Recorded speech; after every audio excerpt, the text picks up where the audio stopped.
Assalomu alaykum hurmatli vatandoshlar va odatdagi yangiliklarimizni boshlaymiz. Boshlashdan oldin katta iltimos, meni ko'rayotgan bo'lsangiz, podpiskani bosinglar.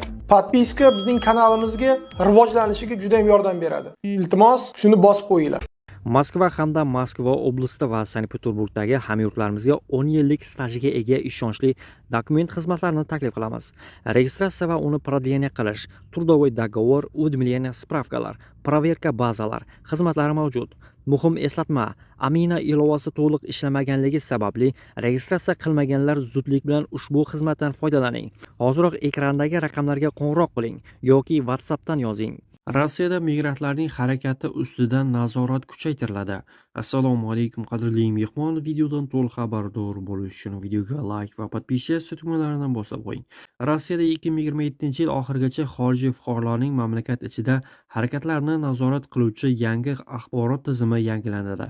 2026-yilda esa xorijiy fuqarolarni biometrik identifikatsiya qilish tizimi ishga tushirilishi rejalashtirilgan.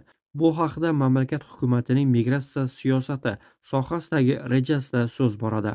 Hujjatda xorijiy fuqarolarning harakatlarini nazorat qilish axborot tizimini yaratish muddati 2027-yil 10-dekabr qilib belgilangan. Mazkur ishlar Ichki ishlar vazirligi organlari tomonidan Federal xavfsizlik xizmati, Transport vazirligi va Raqamli rivojlanish vazirligi tomonidan Rossiya hududlari ishtirokida olib boriladi.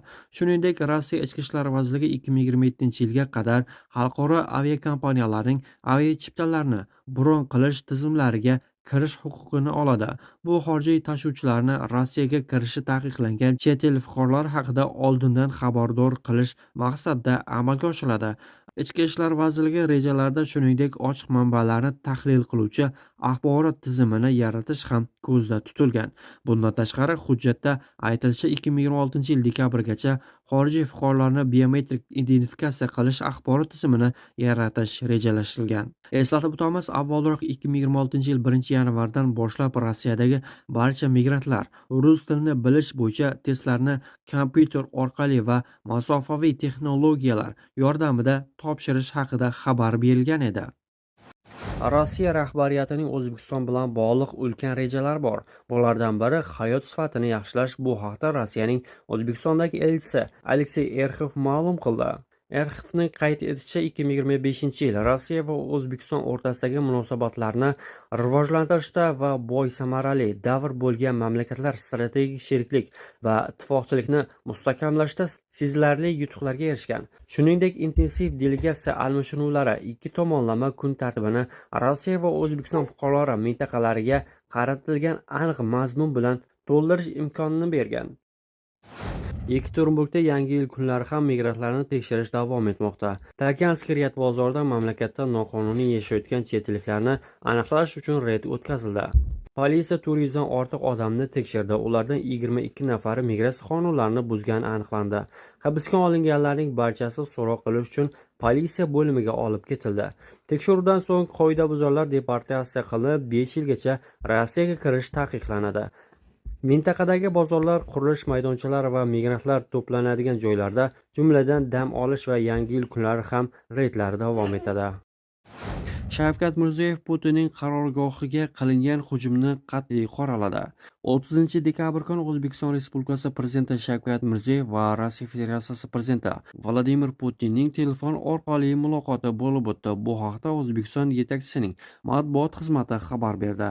Qayd etilishicha, suhbat avvalida O'zbekiston rahbari Rossiya prezidentining Nijniy Novgorod viloyatidagi qarorgohiga hujum qilishga urinishni qat'iy qoralagan.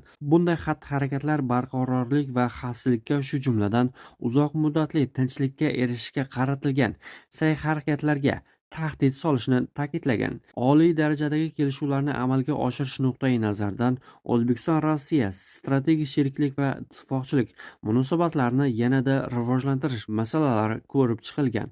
Xalqaro va mintaqaviy ahamiyatga molik dolzarb masalalar yuzasidan ham fikr almashilgan. Bo'lajak tadbirlar rejasi muhokama qilingan. Hayotingiz xavf ostida. Qozog'istonda bo'lib turgan va tranzit yo'nalishida harakatlanayotgan O'zbekiston fuqarolariga ogohlantirish. Ob-havoning keskin sovishi sabab yo'llarda qor bo'ronlari va muzlama holatlari kuchaygan. Natijada yo'l transport hodisalari soni oshgan. Ayniqsa litsenziyasiz va nosoz transport og'ir oqibatlarga olib kelmoqda. Diqqat! Noqonuniy taksi va avtobuslardan foydalanmang. Texnik holati nosoz transportga chiqmang. Imkon bo'lsa poyezd yoki samolyotni tanlang. Faqat rasmiy litsenziyaga ega tashuvchilar xizmatidan foydalaning. Yo'lga chiqishdan oldin ob-havo va yo'l holatini tekshiring. Ko'ngilsiz holatlar yuz berganda O'zbekiston Respublikasining Qozog'istondagi elchixonasiga murojaat qiling.